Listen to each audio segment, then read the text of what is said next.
Good evening all. So we have come back with a very interesting topic for many people who are very much interested in political activism and changing policies and finding the right policies. And maybe this is a topic where I will be talking a little bit about the Jordanian case, where we have seen a little bit as a group of protests and a widespread strike across Jordan in a protesting against the current government economical policies in terms of increasing the income tax and the increment on the income tax, or the changes on the income tax and the changes on the fuel prices. And on this topic I shall talk. So let's start. So basically, protesting against a government economical policy is something that is very famous across many sectors and across many countries. There is always people protesting and striking against labor laws, against economical policies, against austerity. So I was in Europe and in a group of, and maybe in the UK, and there was a very strong protest against government measures of austerity. And there is always this saying that austerity does not work, and this kind of economical measures will not lead the country to overcome its current economical problems. And to be fair, sometimes austerity can work, and sometimes it can lead the country to a continuous state of growth. We have seen part of these policies coming after the financial crisis and so on. Now, the situation is if you have debt, and Jordan had a lot of debt, and they have a great budget deficit. So they are in a situation where they always in a position where they spend more than they earn. And this situation has been going for a very long time and did not change. And they always cover the deficit with some level of loans, and with these loans there will be some level of interest, and we are paying a lot of money on accumulated interest across to many organizations across the globe. At least they are recorded on paper. Now, different governments, they come to power, and they have only one thing in mind: how to decrease the deficit gap, how to pay the debt. And this is in every prime minister mind. And the solution, because there is no resources, there is no natural resources, there is no foreign direct investment, and there is no economical, there is no way in paying this money except in introducing some level of economical policies. At least this is what people in government think bringing investments is hard. Trying to find a natural resource that might help you is hard. Trying to find a new way of alliance to pay your economical deficit might lead to political situation where you are not happy with, or to political alliance that you are not happy with. So what is the solution? So they end up by introducing an increment on taxes. They end up in introducing an increment on fuel prices, an increment on services, and so on, in order to decrease the deficit gap or completely abolish it.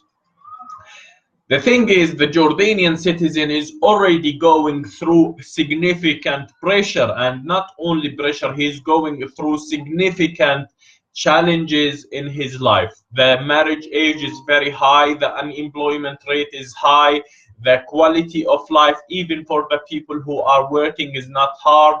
The incomes are very much limited. The cost of living, people are saying that Amman is the 23rd more expensive country in the world. So the cost of living is high. So people end up thinking and feeling that their lives and their livelihood is not as they expected, and it's not as they should. Now, then people start striking and saying clearly the solution is not coming to the people, the solution is not asking for more money from the people. And this is what everyone's saying. Don't come to me and don't try to just plunge the deficit or decrease the deficit gap from my pockets.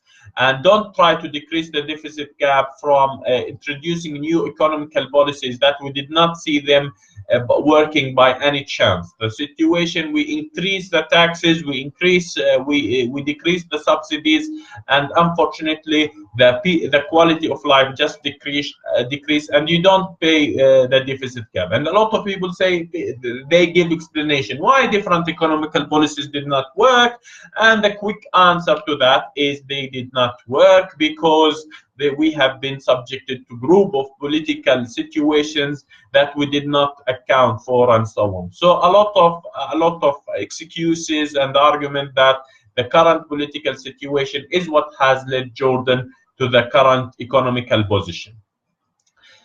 Now, for the Jordanian citizen, in order for him to really think about this economical policy in a good way, they should feel that the debt and deficit crisis is something that is personal to him. It's not something that the government is facing. The current situation, we feel the government is completely alienated from the people.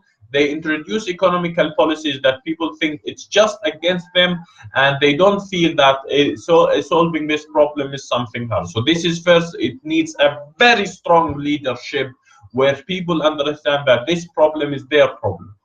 Why the Jordanian people feel this way? The Jordanian people feel this way because they think corruption and kind of mismanagement and the wrong allocation of funds and resources was the norm among different governments. And those governments actually did not do anything to the interest of Jordanian as much as to the interest of a group of individuals who end up being richer, and most of the citizens end up being poorer.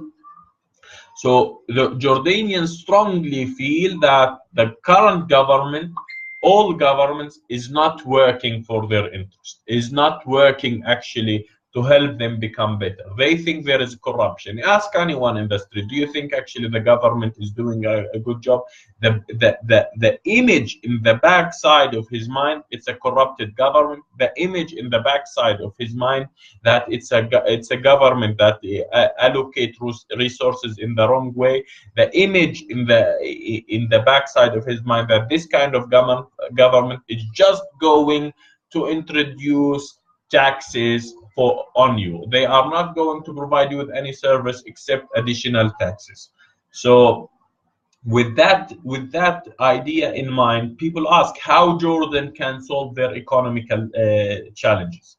So basically, Jordan in a position where it's under economical pressure that will lead to political direction. So the current situation that the surrounding countries around Jordan, from the Gulf, from the North, Syria, Iran, from Israel and Palestine, or even from Iraq, Egypt as well, they are trying to put a significant economical pressure on Jordan in order to have a compromise on political direction. And by all means, the current situation is just trying to lead to some kind of to some kind of new political alliances that maybe the Jordanian leadership or some Jordanians are not happy with, or they don't think is right, or they don't think it's the right thing to be doing. But in order to solve their economical situation, they might end up in some level of political compromise. This is a very difficult situation, actually, and it's a situation where you really need to have a very strong internal stability and very strong internal feeling that this is the level of pressure that we are facing, and this is the level of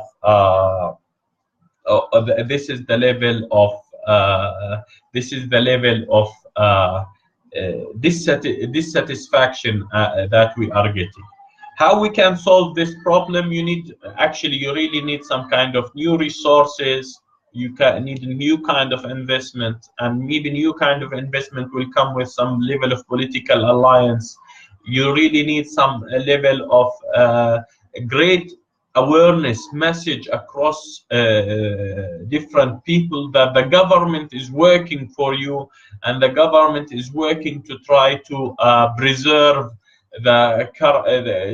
solve the current situation. And this is not there. By far, this is not there. You really need some kind of leader who really sleep on the floor, or some kind, or a kind of leader. I don't know how they will do it, because it's about image, and about, you really need some kind of leader or some kind of government in place that people believe that they will never do any corrupt action, that they will actually do their utmost best. You want this kind of leadership that people will see they are doing their best just to plunge the deficit gap.